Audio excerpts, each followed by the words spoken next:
7 years ago, I stood on this stage, so proud to be a Conservative Member of Parliament. We had just lost our majority, but our party was still in government, and that was all that mattered. But I am no longer a bright-eyed, bushy-tailed backbencher. I am a veteran of 4 government departments and a former cabinet minister. I have seen the system from the inside. Ladies and gentlemen, the system is broken.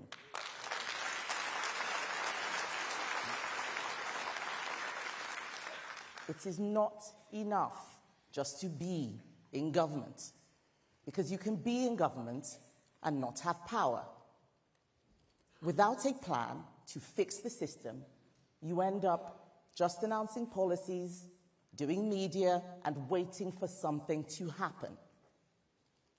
And then you run into trouble, as this Labour government are quickly finding out.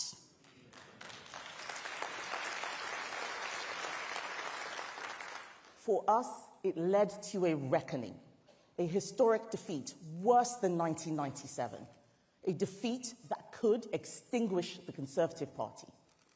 We have to get this right. I was born here, but I grew up in a place where fear was everywhere. You cannot understand it unless you've lived it. Triple checking that all the doors and windows are locked, waking up in the night at every sound, listening as you hear your neighbors scream as they are being burgled and beaten, and wondering if your home will be next. When you've experienced that kind of fear, you're not worried about being attacked on Twitter.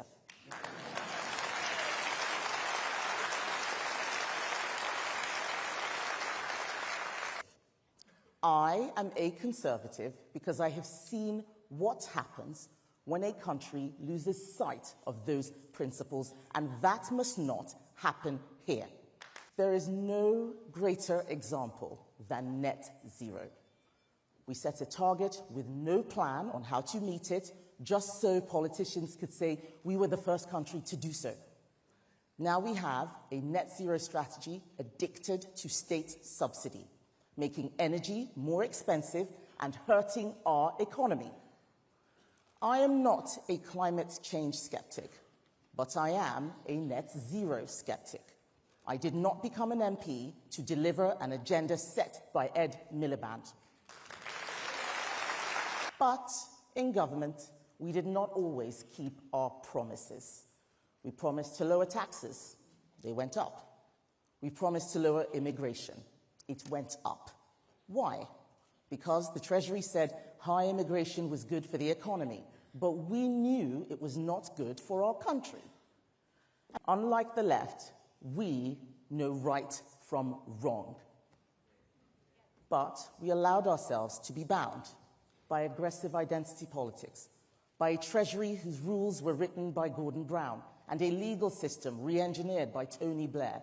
You may think Blair and Brown were defeated in 2010, but the truth is the left never left. It's time to make a change. Some people say I like a fight. I can't imagine where they got that idea. But it's not true. I do not like to fight, but I'm not afraid to fight. I don't fight for the sake of fighting, but I do fight for you.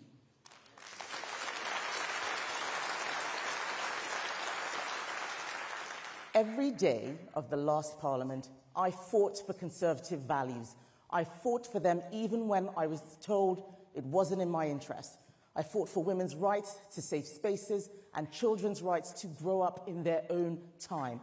I fought against those who seek to divide our country based on race. I fought for the future of my 3 children and for your children. I will always fight against left-wing nonsense.